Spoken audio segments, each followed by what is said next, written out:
वरून कुरकुरीत आणि आतून एकदम मऊ असे रव्याचे मेंदूवडे जर घरच्या घरी एकदम चविष्ट होत असतील तर मग मुलांना आणि घरच्यांना बाहेरचं का खाऊ घालायचं.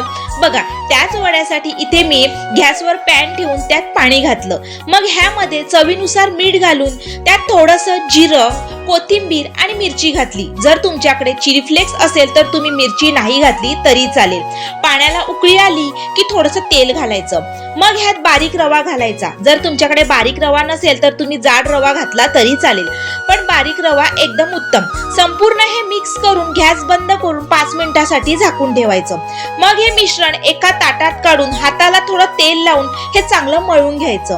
मग ह्याचे जसे बाहेर मेंदू वडे बनवतात ना तसेच मेंदू वडे बनवून घ्यायचे.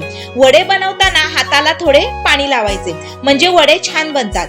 सर्व वडे बनवून झाल्यावरती गरम गरम तेलात गोल्डन ब्राऊन होईस्तोवरती छान असे हे फ्राय करून घ्यायचे.